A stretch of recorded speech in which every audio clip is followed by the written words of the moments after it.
Como é que você vê essa autocobrança?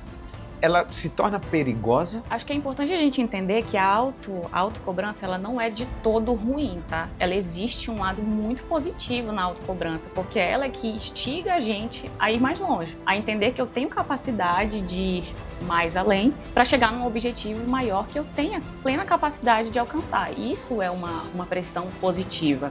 Agora ela vai indo para um caminho, ela vai enveredando para um caminho ali de disfunção, quando você entende que você está muito preocupado com a opinião do outro, quando você tem uma necessidade de uma autoaceitação muito grande, quando você mistura isso com o fator de uma crença limitante e o quanto que você está imerso e extremamente, às vezes, totalmente ali passivo a esse ambiente digital, ditar as regras de como você vai usar e como você vai experimentar todo esse espaço para que você execute bem esse seu trabalho. A fama é algo que vicia. Muitos querem ter, e quem tem não quer perder. Por isso, cada vez mais, o mundo das redes sociais chama a atenção para a saúde mental dos influenciadores digitais. A busca constante por engajamento e exposição, a cobrança dos seguidores e o ataque dos haters exigem disposição e muita coragem. Mas apesar de muitos desafios e problemas gerados, o marketing de influência se tornou o emprego dos sonhos de muitas pessoas. E para falar sobre esse assunto, nós convidamos a Jenny Simpson, que é psicóloga organizacional com mais de 9 anos de experiência em desenvolvimento humano e aprendizagem. Ela é mestre em ciências empresariais e com MBA executivo em desenvolvimento profissional. Ela se especializou na criação de soluções estratégicas para a alta performance sustentável e a carreira de profissionais de grandes marcas. Quer saber mais? Então fica comigo. No Hospital Checkup, você pode ter seu atendimento na palma da mão. Então é só você pegar seu celular, você pode marcar a sua consulta e os seus exames. Além do atendimento humanizado de toda a equipe quando você chegar no hospital. Se você está pensando em fazer uma viagem internacional, Graco Viagens é a melhor opção. Você conversa com ele para saber se toda a documentação para você entrar no país, se você precisa de algo a mais. Então, sabe aquelas coisas pequenas que você fica preocupado e pode atrapalhar as suas férias? Graco Viagens, melhor opção.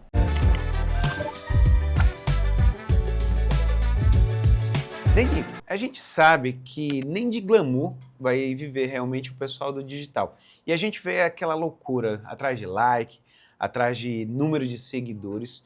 Mas a gente sabe que a saúde emocional dessas pessoas elas vão ficar abaladas. E hoje em dia, onde é que esse calo realmente aperta? Boa. Olha, eu acredito que o calo ele nunca começa a doer de cara, né? Ele começa a ir apresentando os sinais de incômodo até, de fato, ele chegar num ponto em que, meu Deus do céu, eu preciso de um curativo, um band-aid, alguma coisa. Então, o calo ele começa a apresentar esses sinais de incômodo quando você já começa a perceber uma desconexão ali entre essa relação de trabalho, por exemplo, entre expectativa e realidade, porque apesar de a gente estar nesse ambiente digital e a gente exercer ali as duas funções, tanto de consumidor, ao mesmo tempo como um criador ou um influenciador, você também você tem uma relação de trabalho existente ali. Então, você tem a expectativa de que é uma profissão muito glamurosa, ela tem um retorno financeiro extremamente atrativo. E aí você tem a realidade, que é todos esses detalhes de bastidores que você, para executar essa atividade de trabalho, você passa por algumas situações que não é exibido e não é mostrado da mesma forma como a gente percebe do lado de cá como audiência.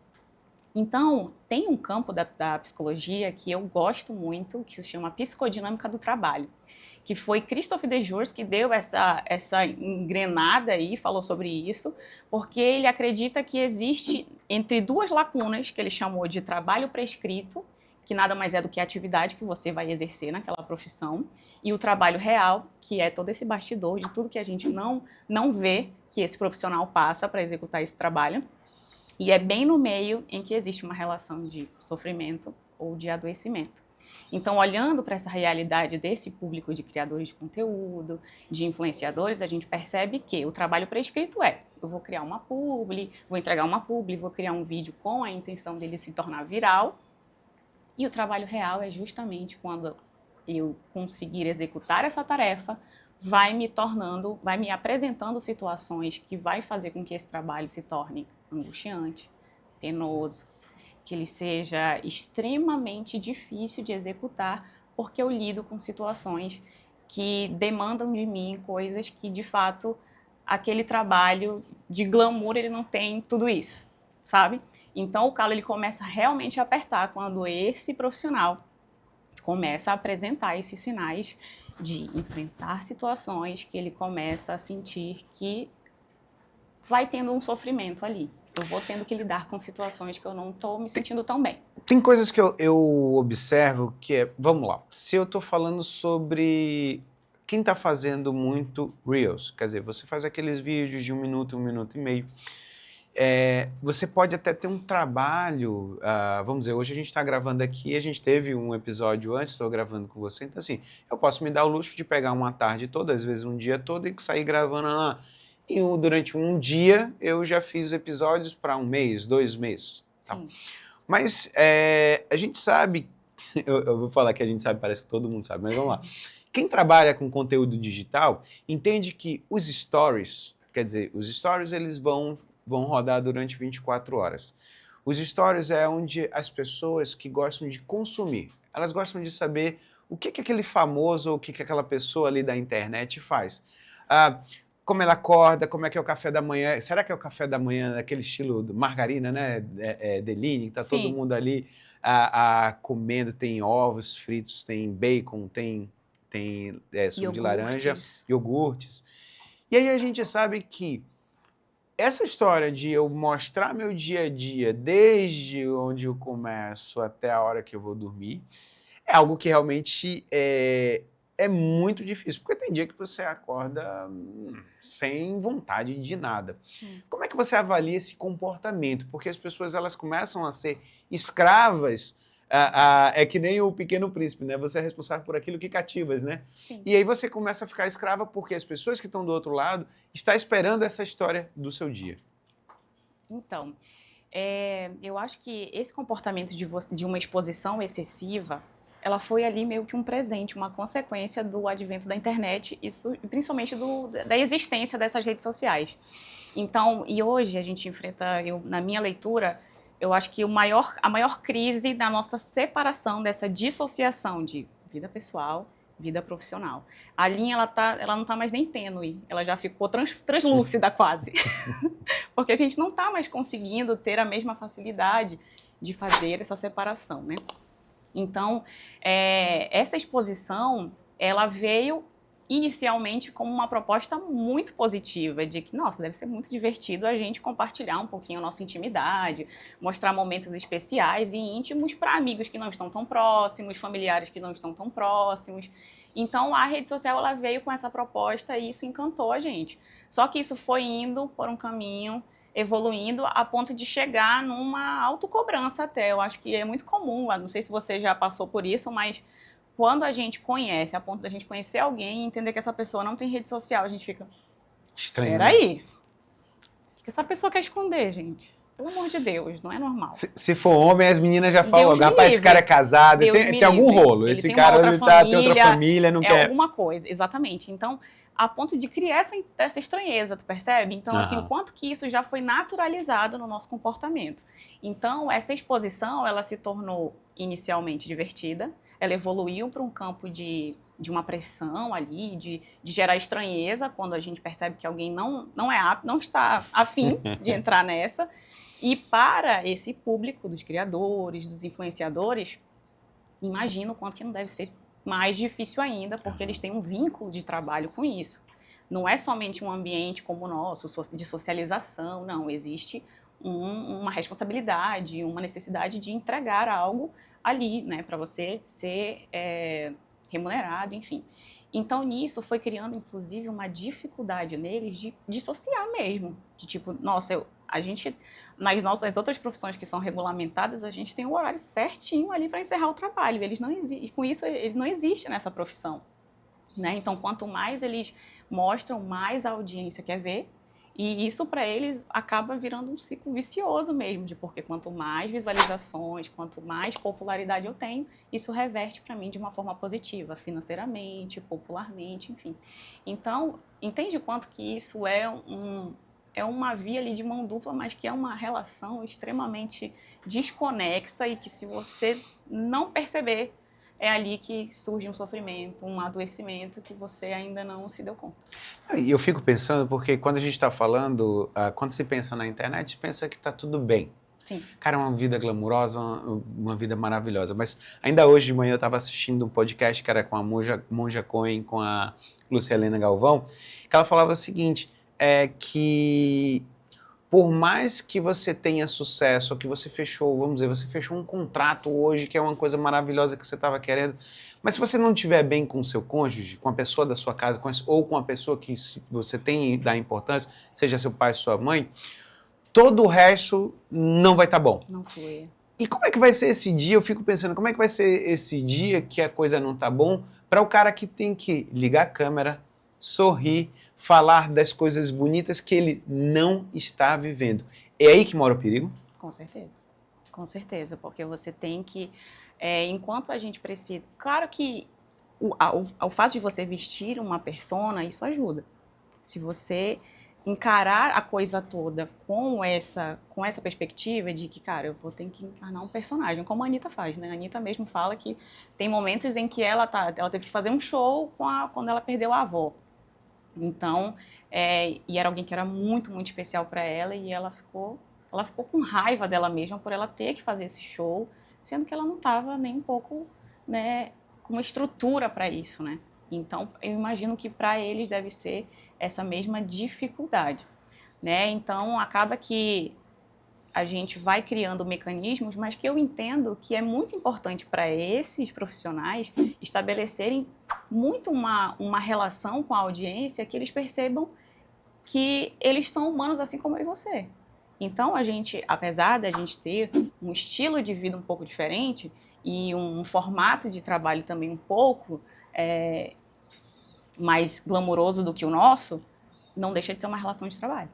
E que vai envolver, sim, adoecimento, vai envolver um sofrimento ali. Existem dias de trabalho difíceis para eles, assim como existe para a gente.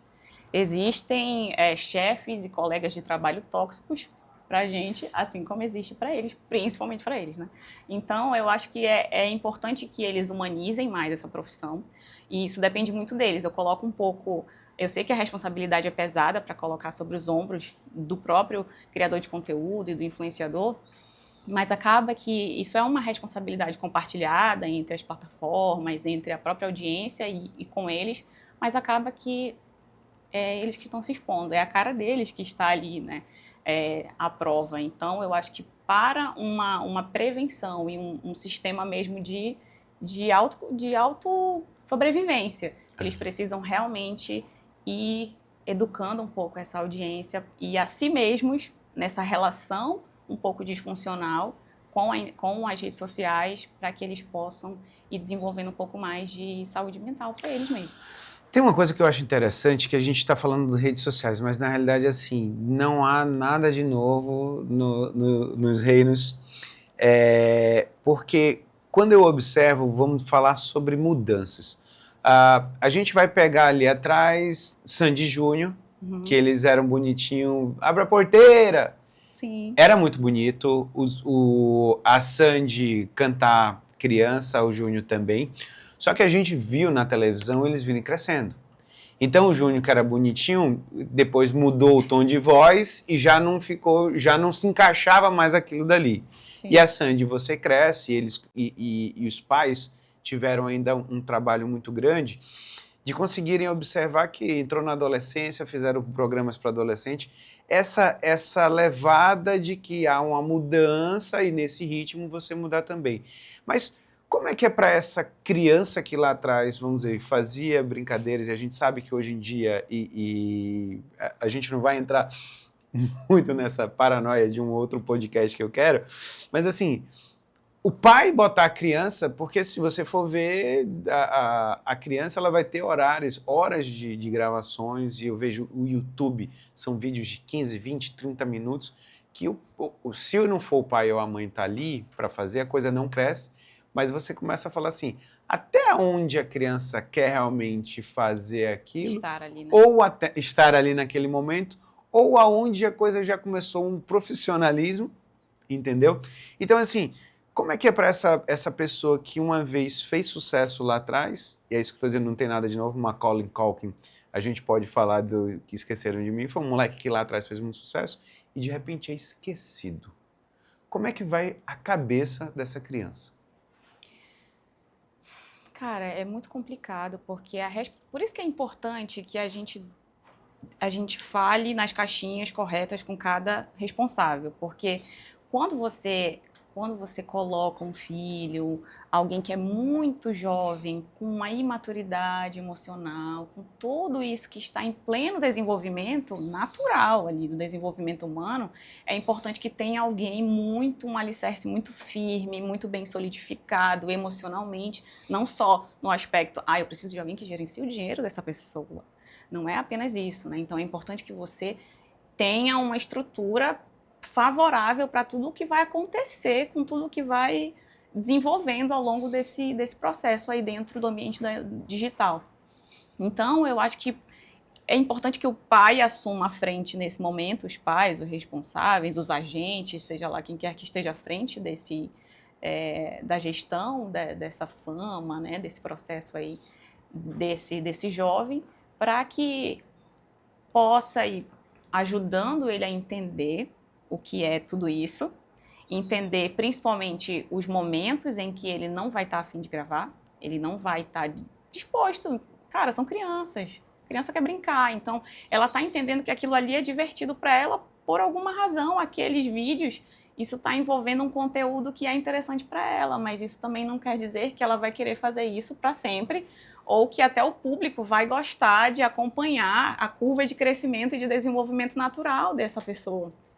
A não ser que, e é por isso que quem está à frente vai ter que dialogar muito bem com essa criança, que é quem está à frente ali, quem está tendo a sua imagem exposta, e também entendendo o público um pouquinho, fazendo essa jogada muito inteligente de entender onde que o momento está começando a dar uma mudada e o que a audiência está, como que a audiência está sinalizando sobre isso. Eu acho que é muito um equilíbrio entre quem está ali na exibição e você entender como que essas coisas vão se procedendo ao longo do caminho, porque não existe qualquer outra preparação ou a maneira de lidar com o que vai acontecer se não for por meio de uma gestão emocional muito inteligente, você trabalhar muito o coeficiente emocional desse indivíduo, de maneira geral, porque não é só porque começou muito jovem que vai sofrer impactos mais drásticos, digamos assim. Todo mundo, independente se você começou nas redes sociais adulto ou mais jovem, você vai passar por as mesmas dificuldades. Se você não desenvolver, não tiver uma base muito sólida, emocional, vai dar prejuízo. Tem um outro ponto que eu acho interessante a gente trazer, porque a gente está falando tudo aqui assim, fiz vídeo, story, estou fazendo tudo e está tudo bacana, tudo bonito. Uhum. Mas tem um momento, e principalmente quando você cresce, que vem o tal do hater, né? E eu lembro uma vez, eu achei interessantíssimo, porque era um corte do meu canal do YouTube, e tinha um cara falando assim, e tinha eu falando, e o cara escreve assim, olha, ele falando de mim, olha o cara fingindo que está no podcast. Aí eu pensando, o meu nome é Jefferson, o canal se chama Jeff Podcast, e eu tô falando. Então assim, as pessoas, quando a gente está falando de um hater, ele só quer destilar o ódio por destilar.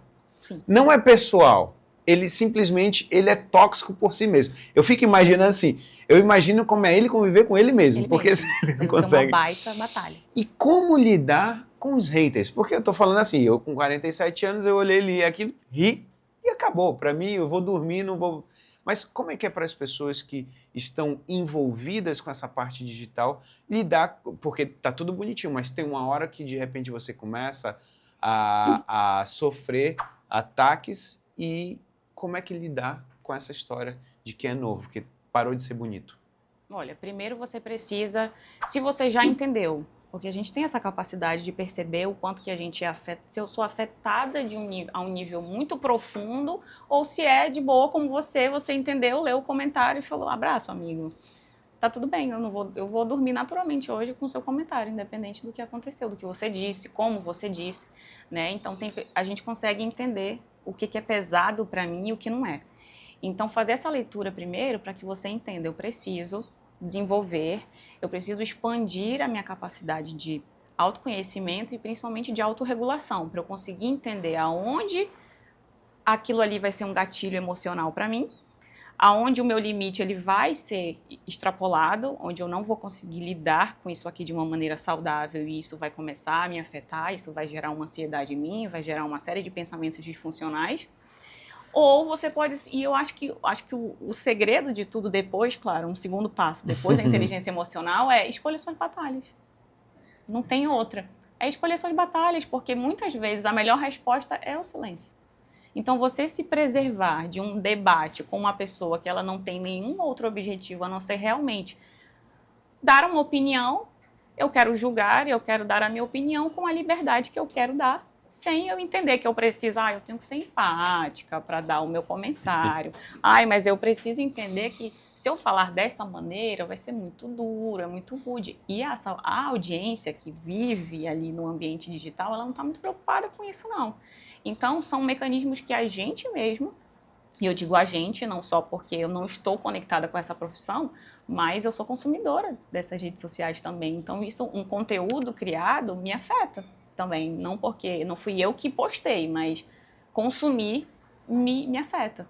Então, eu preciso entender que a maneira como eu estou lidando com esse ambiente não está sendo um uso muito racional e acaba que eu estou indo para um caminho muito prejudicial e eu tenho que entender esses sinais de alerta.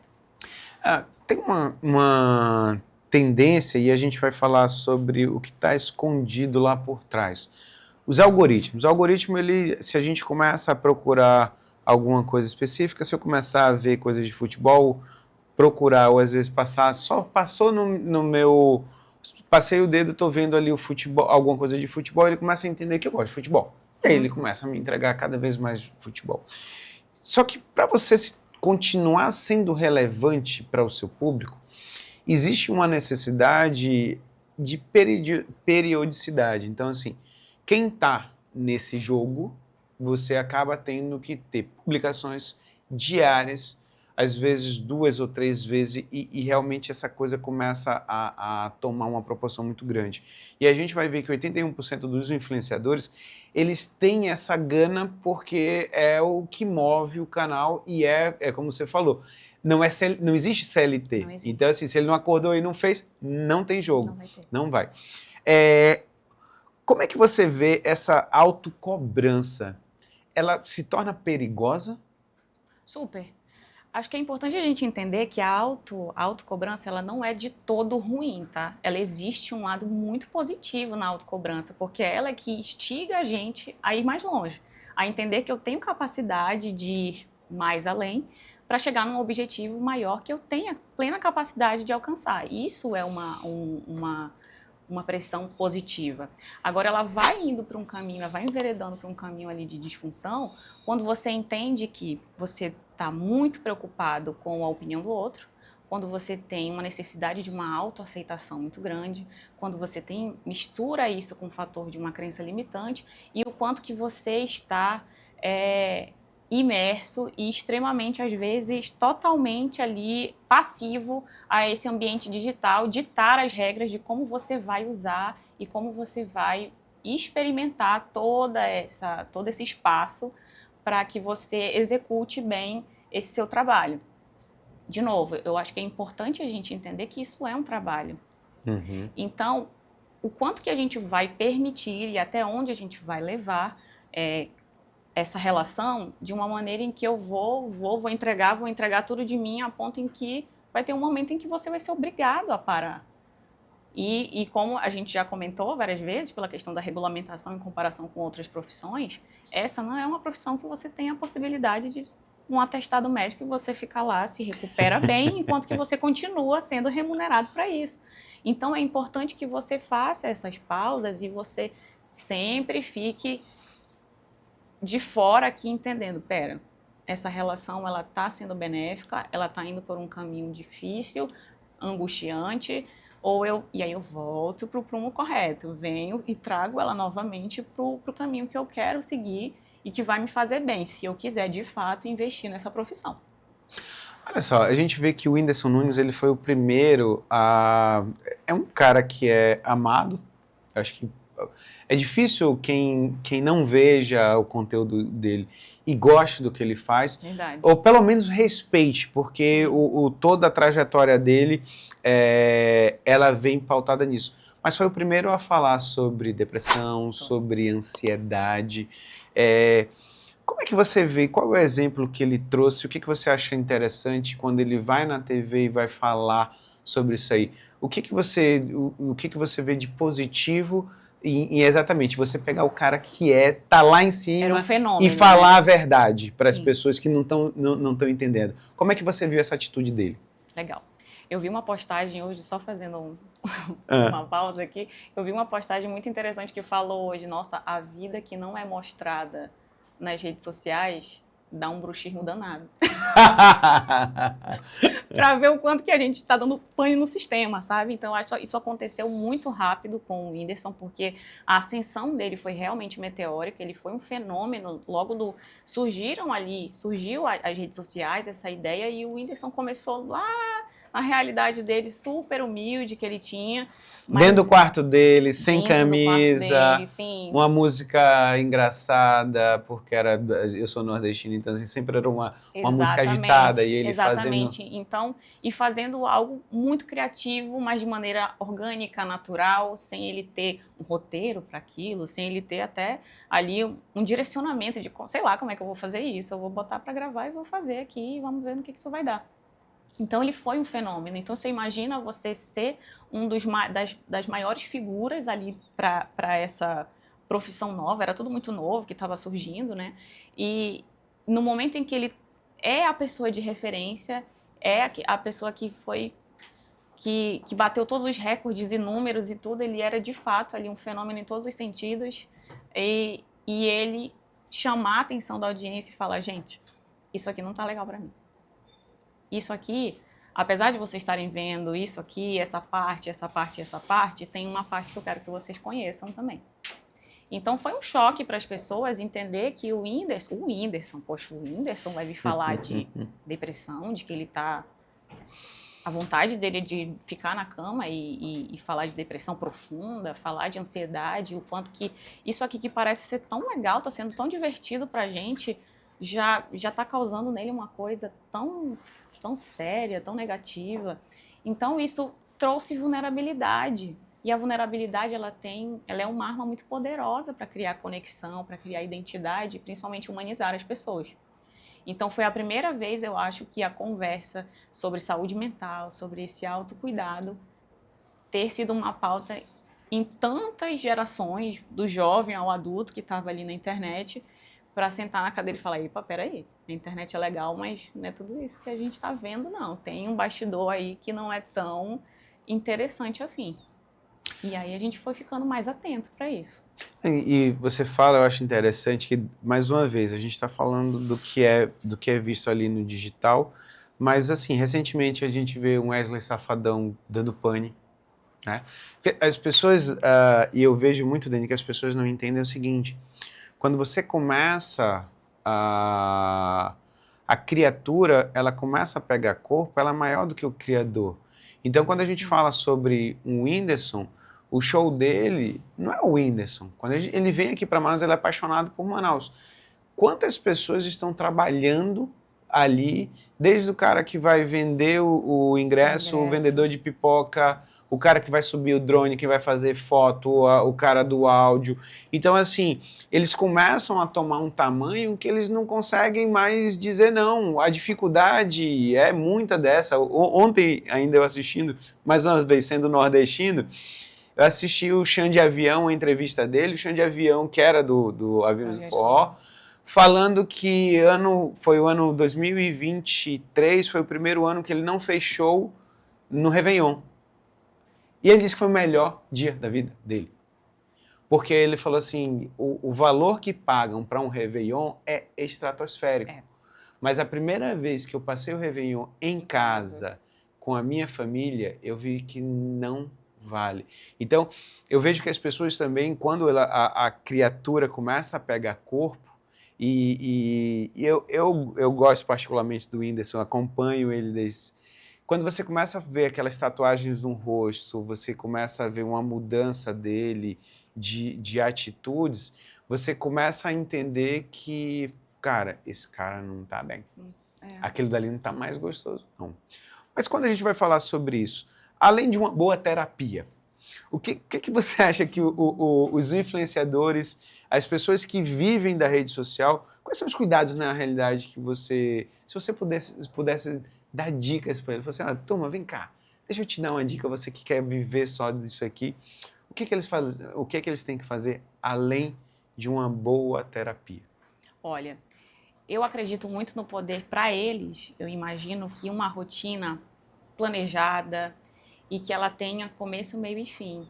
É muito importante que, embora não exista essa estrutura no formato de trabalho que esse público lida hoje, nessa relação, é super importante ter uma rotina planejada, porque você consegue investir o tempo que você precisa, entender quais são as entregas que você precisa fazer a nível de trabalho. Você entende que você também tem coisas pessoais para resolver, porque hoje em dia não tem mais isso. Na verdade, nunca teve. Meio que o trabalho que foi querendo que a gente... Não, aqui você vai tirar toda a preocupação que você tem, agora você sentou na sua mesa, vai trabalhar, esquece o seu filho doente, esquece tudo que está acontecendo. E isso nunca foi uma verdade. Nunca deu certo. Então, é importante que você entenda quais são as entregas indispensáveis que eu preciso fazer hoje. O que eu tenho que fazer por mim, quais são o que depende de mim na minha vida pessoal para que seja resolvido e o tempo para mim mesmo, o que eu preciso fazer por mim, aquilo que eu quero fazer, principalmente o momento offline, para que eu possa substituir um momento de estar ali, mesmo que eu não esteja criando conteúdo nenhum, mas eu estou ali no mesmo ambiente, 24 horas por dia, consumindo, gerando conteúdo, consumindo e gerando conteúdo, e você consegue olhar para a sua rotina do seu dia que você não deixou nada de lado. Isso acaba trazendo para a gente um bem-estar muito grande, de que você entendeu que você não foi 100% trabalho, você não foi 100% só questões em que você não foi rentável, digamos assim, na perspectiva desse público, que para eles o offline significa isso. Significa eu não estou produzindo, eu não estou recebendo, né? Eu não estou monetizando. Então, isso é uma preocupação e eu acho que isso pode acalmar um pouco mais essa ansiedade deles em relação a isso. Um outro ponto, eu acho que é super interessante eles terem um posicionamento muito firme com a sua audiência também. A gente pensa que posicionamento, a gente fala da imagem, a gente fala de maneira como a gente vai comunicar, que tipo de conteúdo a gente vai entregar e produzir, que vai ser legal, criativo e tudo, vai viralizar. Mas posicionamento também é você ser honesto com a sua audiência e reeducar essa audiência para entender. Até aqui eu produzi conteúdos dessa forma, eu interagi nesse ambiente com essa minha comunidade dessa maneira, e eu entendi, e de novo, fazendo muito o que o Whindersson fez, botando aqui, olho no olho com a sua audiência, sendo honesto, vulnerável, para você criar essa conexão, ter mais intimidade com eles e dizer, gente, hoje eu fiquei fora, eu não produzi nenhum story hoje, porque eu tive um dia muito difícil no trabalho. Eu já vi situações de criadores de conteúdo criarem ali, virem para o story chorando, criadores que eu sigo, e para mim isso foi muito legal, vê-los não chorar, mas entender que eles vieram falar abertamente com a audiência para dizer, gente, eu sumi porque eu tive um colapso aqui mesmo, porque eu simplesmente passei 2 horas direto produzindo, criando uma publi, quando eu fui passar para o computador, o arquivo corrompeu e eu perdi 2 horas de trabalho. E isso não me fez bem. Eu fui pro chão e eu chorei e eu precisei de um tempo para me restabelecer e eu precisava entregar essa publicidade hoje. Então, um dia difícil, como todos nós temos também, e precisamos de uma pausa, precisamos de um tempo. Então, eu acho que um posicionamento assim, sincero, honesto, que vai ajudar com que essa audiência olhe com um olhar humano para essas pessoas, que por incrível que pareça, não é óbvio para essas pessoas que eles lidam com situações como a gente lida. Por quê? Porque é um estilo de vida, aquilo que eles escolhem mostrar é um estilo de vida muito de alto padrão, né? Então, inclusive, essa audiência escolhe segui-los, geralmente, às vezes, para ter, de alguma forma, eu poder fazer parte, eu poder estar nesses lugares, eu poder conhecer ambientes diferentes que a minha condição social e tudo mais não me permite. Então, essa relação, ela é muito interessante também. Então, eu diria que você fortalecer essa saúde mental, você organizar muito bem as horas do seu dia, sem esquecer de você, sem esquecer do trabalho, e não deixar que isso te consuma de maneira 100%, e você humanizar mais esse espaço, esse ambiente digital que carece muito disso. Você sabe que, para mim, tem uma coisa que eu acho muito interessante. Eu gosto do digital, eu faço vídeo, a Isis que está aqui comigo é quem grava, a gente vai para o consultório, às vezes faz 8, 10, 12, 15, 20 vídeos, e isso é legal, eu gosto de fazer isso. Mas, vamos dizer, sobre intimidade, eu sou muito assim, o que eu faço, eu tenho uma intensidade no meu consultório, na minha cirurgia, aqui no podcast. Mas quando eu estou em casa, sabe aquela história do tempo de qualidade? A história de assim, cara, mas eu estou em casa, eu estou em casa. Eu não quero estar em casa com meus filhos, preocupado de, vou fazer um videozinho aqui, vem Juju, vem Vini, sabe? E eu me pego muito nisso, e às vezes me cobro e falo assim, cara, será que eu não podia fazer? E eu entendo que, assim, é personalidade, é a história de eu falar assim, cara, tá tão difícil o dia.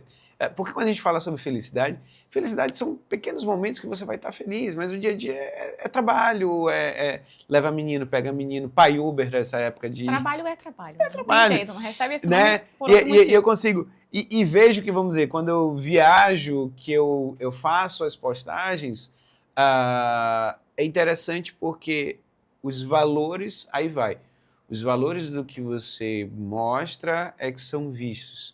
Então, assim, eu viajo sempre com minha família, então, assim, o valor da família, o valor de estar do lado das pessoas que você ama e que você dá valor realmente, isso é interessante para as pessoas que estão do outro lado, porque aí vai, às vezes tem até pessoas que ou perderam os pais e falam assim, putz, cara, eu queria ter viajado como você viaja com seus pais, ou que não tem a oportunidade exatamente que você fala assim, pô, cara, eu queria, mas ou às vezes até não tenho condições, então assim, ou não tem às vezes uma ligação tão boa com pai e mãe para fazer uma coisa que é simples.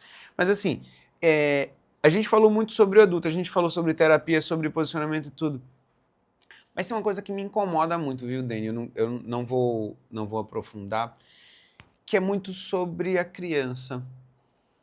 Porque quando a gente fala sobre quem está ali no YouTube, mas a gente vai desde uma atriz mirim, desde, né, a gente via a Maísa na SBT, a gente vê que a criança, às vezes é legal para ela, mas, sei lá, dá um ano, ela não quer mais, ela não gosta mais.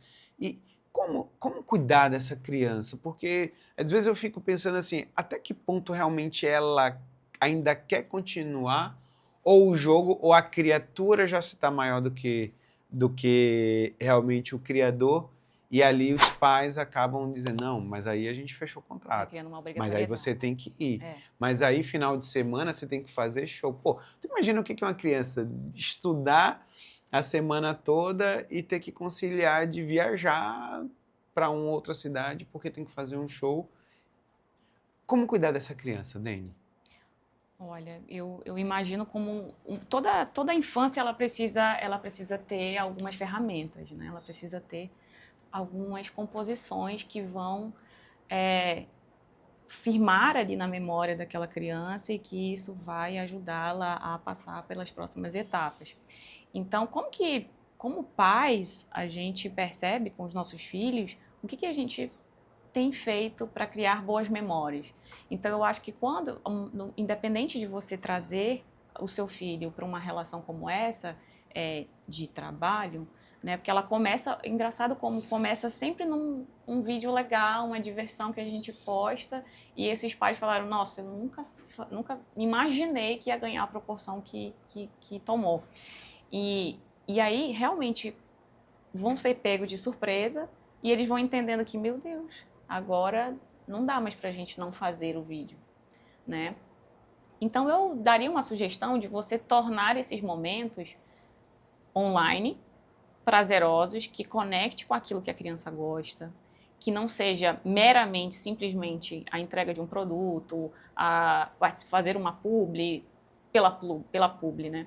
Eu acho que é interessante que você envolva a criança num ambiente lúdico também, que você misture um pouquinho da diversão com o trabalho sempre, sempre. Muito mais diversão, na verdade, do que, de fato, trabalho, porque elas não estão na fase para isso. Não é o momento, você está ali pressionando e antecipando muita coisa para essa criança. Então, eu imagino que seria interessante criar um ambiente lúdico e munir essa pessoa, essa criança, constantemente de momentos offline muito ricos, muito cheios de diversão, de leveza, para que ela não sinta que ela consiga perceber, ela não consiga perceber tantas nuances da mudança de, nossa, agora eu tenho que trabalhar. E agora eu estou me divertindo.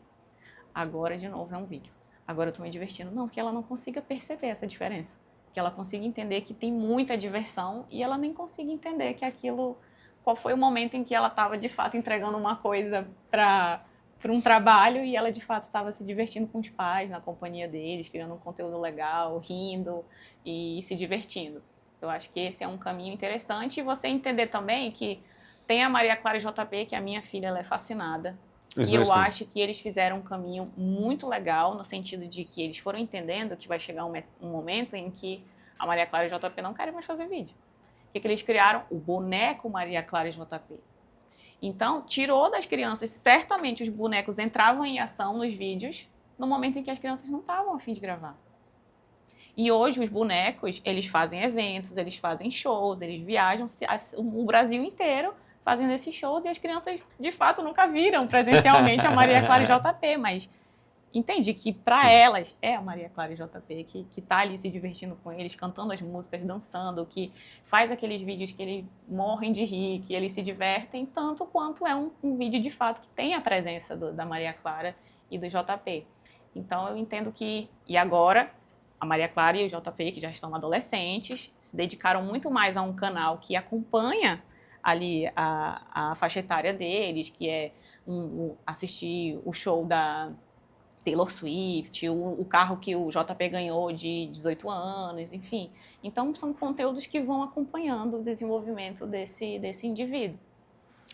Thomas, se você gostou desse podcast, se você acha interessante mandar para algum amigo, de repente a pessoa que está começando ali no digital entender que não só existe o glamour, não só existe coisa bonita, é uma profissão igual a toda outra. A diferença é que não é CLT, não tem dedinho para bater, e às vezes não ter dedinho para bater é muito pior, porque acaba se tornando 24 horas um trabalho. Então, mande esse podcast para eles e olha só, até o próximo Jeff Podcast.